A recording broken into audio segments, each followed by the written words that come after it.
Rebonjour à tous. Eh bien, prenons encore un très court instant, tous ensemble, pour accueillir un message donné par Jésus à notre frère Léandre Lachance.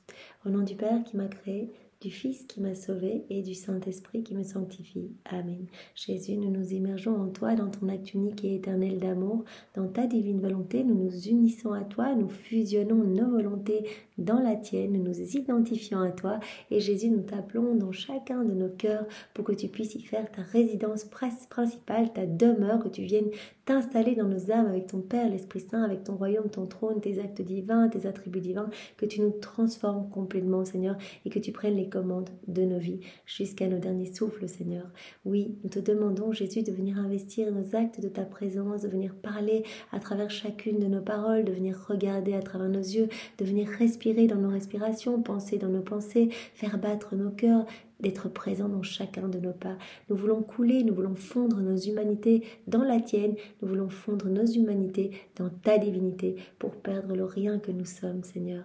Nous nous rendons bien compte que tout est grâce, que tout vient de toi et nous voulons accueillir ce grand don de la vie dans la divine volonté. Nous voulons accueillir ce don de l'inséparabilité avec toi, Seigneur. Alors viens dépouiller notre âme, viens la travailler, viens y retirer tout ce qui te déplaît, tout ce qui te cause du chagrin, ce qui résulte de nos volontés propres. Recrée cet espace nécessaire dans nos cœurs pour que ta divine volonté puisse être totalement souveraine en nous, qu'elle puisse être opérante et agissante à partir de ce que nous sommes. Jésus, maintenant, dispose-nous pour que nous puissions accueillir ce nouveau message, que ce soit toi qui l'accueilles en nous, que ce soit vraiment avec ta sagesse que nous accueillons tous ces mots bénis qui sont les tiens, ta compréhension à toi, ta lumière, ton cœur, Seigneur. Vraiment, enveloppe-nous de toi et vraiment que nous puissions ne rien perdre de ce que tu nous donnes aujourd'hui et que nous décidions à te donner nos oui, en fait nos oui définitifs, que nos vies puissent t'appartenir, Seigneur. Nous ne voulons que cela. Que vraiment tu puisses être heureux dans nos cœurs, que nos cœurs soient pour toi des petits tabernacles vivants pour ta divine volonté, des petits tabernacles de consolation où tu pourras te reposer, où tu pourras être abreuvé, où tu pourras déposer tes peines, tes tristesses, tes amertumes. Jésus, maintenant parle à travers ma bouche, envoie sur chacun de nous ton Esprit Saint, que ce moment fait en union avec toi puisse avoir des retombées dans tous les cœurs. Viens Esprit Saint, viens par la puissante intercession du cœur Immaculée de Marie, ton épouse bien-aimée. Viens, Esprit Saint, viens, par la puissante intercession du cœur Immaculé de Marie, ton épouse bien-aimée. Viens, Esprit Saint, viens, par la puissante intercession du cœur Immaculé de Marie, ton épouse bien-aimée. Alors le passage que nous allons méditer est celui du 23 décembre de l'année 1996. Nous sommes donc dans le volume 1, pour le bonheur des miens, mais choisis. Voici le titre. J'aimerais que tu passes plus de temps en ma présence. Seigneur Jésus, à l'approche de Noël, je veux vous présenter mon cœur et celui de tous les êtres et enfants de la terre, afin qu'une grâce spéciale soit déversée dans chacun des cœurs. Voilà, on le sait, dans la divine volonté, on peut aller placer ce qu'on veut dans les cœurs de tous les hommes, de toutes les générations. Donc ici, Léandre vient avec les cœurs de tous les hommes et il vient devant la majesté suprême, devant le trône de l'Éternel, et dit, je voudrais qu'il y ait des grâces spéciales qui soient déversées dans chacun des cœurs. Vous seul, Père, Fils et Esprit Saint, vous pouvez changer les cœurs et ainsi changer la face de la terre. Donc rappelons-nous, nous pouvons le faire nous aussi à chacun des moments de l'année, à chacun des moments de notre journée. On peut dire, Jésus, je prends ta paix, ta patience, je prends ton amour, je prends une semence de ta divine volonté que je viens placer dans tous les cœurs. Louisa, elle faisait cela, comme ça cette semence va donner du fruit, va opérer quelque chose dans des cœurs les plus endurcis. On dépose une semence de la divine volonté dans les cœurs. On peut aller nettoyer les cœurs avec le sang de Jésus dans les 24 heures de la Passion. Il y a beaucoup d'heures où Louisa, elle prend, et spécialement cette troisième heure d'agonie au jardin de Gethsémani, elle prend le sang de Jésus de sa transpiration et elle va, avec Maman Marie, avec Sainte Marie-Madeleine, elle va faire le tour vraiment de toutes les âmes. Elle va auprès des malades, elle va auprès des agonisants, elle va auprès des âmes qui sont déjà tombées dans le péché ou celles qui s'apprêtent à tomber dans le péché, elle va auprès Il y a des hérétiques, infidèles, schismatiques, des sectaires, des âmes qui portent déjà l'empreinte de la perdition, les nouveaux Judas. Elle va auprès même des âmes innocentes pour vraiment préserver dans le sang de Jésus cette innocence.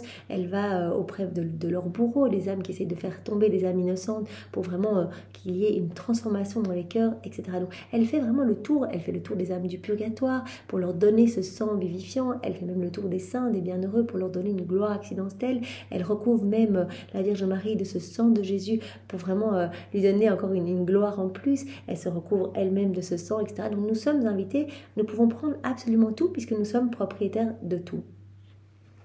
Vous seuls, Père, Fils et Esprit Saint, vous pouvez changer les cœurs et ainsi changer la face de la terre. Je vous demande cette grâce d'une façon spéciale pour les cœurs les plus souffrants, les cœurs les plus ouverts à vous accueillir également. Donc voilà, Léandre, c'est ce qu'il fait. Il dit, voilà, je veux mettre dans tous les cœurs, en cette période de Noël, on est le 23 décembre, eh bien, je veux mettre dans tous les cœurs une grâce spéciale de conversion. Et je veux mettre des grâces particulières. Eh bien, je vais prendre vos bénédictions, etc., dans les cœurs qui sont le plus ouverts, ou les cœurs les plus souffrants, les cœurs les plus abandonnés. Merci d'entendre et d'exaucer cette prière. Je vous aime.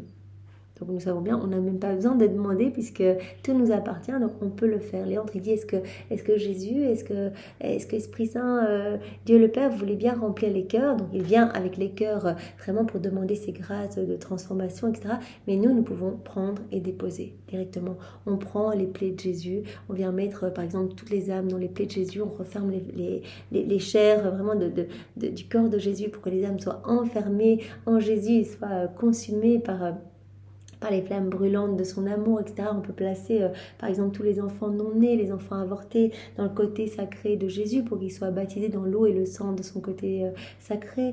On peut faire cela à chaque instant, même dans l'œuvre de la rédemption, quand la Vierge Marie va visiter sa cousine Élisabeth, eh bien, on peut très bien placer tous les hommes de tous les temps dans le ventre de Marie, auprès de Jésus, en fait, pour qu'il puisse être vraiment rempli de cette lumière divine, rempli de la présence de Jésus, rempli de son Esprit Saint, puisque vraiment au contact de Jésus et de Marie, eh bien, on a bien vu que Sainte Élisabeth a été sanctifiée, que Saint Jean-Baptiste a été pré-sanctifié pour être le précurseur de Jésus, etc. Donc toute la maisonnée a reçu des grâces, la maisonnée de Sainte Élisabeth. Et donc vraiment être au contact de Jésus et Marie, et bien cela opère des choses dans notre cœur. Donc nous pouvons nous unir à Jésus et Marie, nous unir à leurs deux cœurs unis, nous consacrer à leurs deux cœurs unis, et nous pouvons également placer, par exemple dans ce mystère de la visitation, toutes les âmes entre leurs deux cœurs unis ou dans le ventre de la Vierge Marie. On peut le faire à chacun des mystères. C'est cela, faire des rondes en fait. On fait ce qu'on veut, on entoure Jésus de notre amour, de l'amour du Père, l'amour de l'Esprit Saint. On reprend tous les actes d'amour de tous les saints, de tous les temps, qu'on réoffre à chacune de nos respirations, à la Vierge Marie, à Jésus. On répare pour toutes les froideurs, les iniquités, etc. Mon tout petit, j'ai entendu ta prière, je la fais mienne, auprès du Père. Tu es témoin que j'agis très rapidement, car le temps presse. Jésus, ce n'est pas la première fois qu'il dit cela à Léandre, et il l'a dit aussi à Louisa, le temps presse, on est pressé que le royaume, ce royaume d'amour, ce royaume du divin fiat puisse s'établir sur la terre. Le temps presse, cela fait 6000 ans que la divine volonté veut se réimplanter dans les cœurs. Depuis la chute d'Adam, cela fait 6000 ans que je suis bafouée dans les cœurs parce que je suis la divine volonté, nous dit Jésus. Je suis écrasée dans les cœurs qui ne veulent pas de moi, qui ne me laissent pas de place. Toute l'œuvre de la création, de la rédemption, tous les sacrements, etc., tout est mis en danger parce que l'homme est inconstant, que l'homme est volage, qui ne veut pas de notre amour, qui nous piétine, qui nous bafoue, etc. Il n'y a que dans la divine volonté, comme Jésus nous le disait dans cet enseignement aujourd'hui qu'il nous a donné, il n'y a que dans la divine volonté que tout va être mis en sécurité et que cette vie, ce royaume de la divine volonté va être vraiment comme l'aboutissement du fiat de la création et de la rédemption. Le temps presse, il n'y a plus de temps à perdre. Très bientôt, vous serez témoin de plus grandes choses encore. Fais-toi petit, demande cette grâce de la petitesse. Voilà, comme tous les jours, Jésus lui dit, la clé c'est vraiment être tout petit. Si tu veux vivre dans ma divine volonté, tu dois accepter que je te dépouille de tout. Ce n'est pas nous, parce qu'on n'y arriverait pas à se dépouiller de mauvaises tendances, de mauvaises passions, on n'y arriverait pas. C'est Jésus, juste en donnant notre oui, juste en gardant nos yeux fixés sur lui, en restant dans ses bras d'amour, dans cette enceinte de lumière où rien ne peut nous toucher, où vraiment tout est beauté, pureté, harmonie, ordre, etc. que dans sa divine volonté, que dans ses bras, que sous le souffle, vraiment dans son souffle divin qui nous alimente, qui nous nourrit, et vraiment dans cette union où nous faisons grandir cette vie divine en nous. Il n'y a que dans ce détachement que Jésus va pouvoir nous donner plus de lui. Dans cette acceptation d'être tout petit et de se laisser vraiment dépouiller, purifier. Les petits sont très près de mon cœur. Voilà, Jésus le dit souvent, il aime l'esprit brisé. C'est pour cela que vraiment il nous accueille toujours quand on se repent de nos fautes. Il y a toujours ce pardon. Le premier grand saint reconnu par l'Église, eh bien c'est Dismas, le bon larron sur la croix. Donc vous imaginez, le simple repentir, eh bien touche le cœur de Dieu. Se voir petit et ne pas se sentir important ou se sentir juste, etc. C'est vraiment comme quand il y avait le pharisien et l'autre personne, je ne sais plus si c'était un scribe, qui priaient tous les deux dans l'église. Il y en a un qui disait merci Seigneur pour tout ce que tu m'as donné, etc. Je suis rempli de tes grâces, de tes bénédictions, j'arrive à jeûner, etc. Et l'autre, eh bien, était à genoux et se battait la poitrine. Et Jésus avait dit, eh bien voilà, dans cette image, c'est bien sûr celui qui s'est humilié, qui était par terre et qui reconnaissait ses fautes et ses faiblesses, qui reconnaissait eh bien son impuissance sans Dieu, qui reconnaissait sa petitesse sans Dieu. Eh bien, c'est lui qui est revenu plus juste chez lui en fait, qui vraiment est devenu juste par cet acte de repentir et d'humilité en fait. Le Seigneur nous demande vraiment cette humilité. Il ne peut pas travailler nos cœurs si on est plein de nous-mêmes. Les petits sont très près de mon cœur, je les comble, je les serre sur mon cœur. Au contact de mon cœur, les cœurs sont transformés. Donc vraiment, soyons ces tout petits accrochés au cœur de Jésus et nous savons bien qu'à chaque fois qu'on va l'appeler dans nos actions, il va nous enchaîner davantage à lui avec ses chaînes de lumière, avec ses liens de filiation, avec vraiment on va être de plus en plus unis, comme il nous disait hier. Et bien, au plus tu passes du temps avec moi, au plus tu m'appelles dans tes actions, au plus ces liens vont être intimes et solides, comme la fleur accrochée à sa tige, qui ne risque rien tant qu'elle est accrochée à la tige, elle est alimentée, elle n'est pas, s'il y a un coup de vent, elle ne va pas se décrocher. Et Jésus dit, eh bien, à chaque fois, je renforce encore cette union, je renforce encore quelque part ces canaux de communication, vraiment ces liens indissolubles entre nous, ces liens d'inséparabilité. Et donc reste contre mon cœur, parce que contre mon cœur, uni à moi, eh bien les cœurs se transforment, c'est moi qui opère cette transformation, c'est mon amour qui vient purifier. En fait, si tu acceptes de rester uni à moi, eh bien moi je viendrai te nettoyer. J'aimerais que tu passes plus de temps en ma présence, que tu te laisses pénétrer davantage de moi, que tu goûtes davantage mon amour. Laisse-toi aimer. Passe plus de temps avec moi, appelle-moi dans plus de tes actions. Nous savons bien, Jésus l'a dit à Louisa, il y a un nombre d'actes définis pour chaque âme, pour que le royaume de la divine volonté soit établi dans son cœur. Donc, c'est pas parce qu'on en a fait peut-être 1000, 10 000, on va se dire on se décourage, on a l'impression que notre vie change, oui, mais on n'y est pas encore dans la divine volonté, on sent bien qu'on est encore à nos débuts, etc. Jésus dit, pas de découragement, continue, je veux plus d'union avec toi. De toute façon, à chaque fois que tu t'unis à moi, il y a quelque chose qui se passe au niveau spirituel. Pour ton âme qui se gorge de plus de moi, de plus de divin, de plus des choses du ciel, mais aussi pour toutes les âmes autour de toi, du passé, du présent et du futur. Il y a toujours des retombées dans les cœurs. Et en plus, tu nous glorifies de manière parfaite. Donc un acte fait dans la divine volonté est une vie divine et vaut plus que toute la création, puisque chaque élément créé est une œuvre de Dieu, est une œuvre divine, mais ce n'est pas une vie divine. Tandis qu'un acte fait en union avec Jésus, parce que c'est Jésus qui le fait en nous, eh bien va être une vie divine. Et donc dans une balance, Jésus dit, bien voilà, vous placez un acte fait dans la divine volonté, comme je baille dans ta divine volonté, je regarde, je mange, je bois dans ta divine volonté, ou vous placez eh bien tous les martyrs de tous les saints, toutes les mortifications, tous les jeûnes, toutes les prières, tous les chapelets, etc.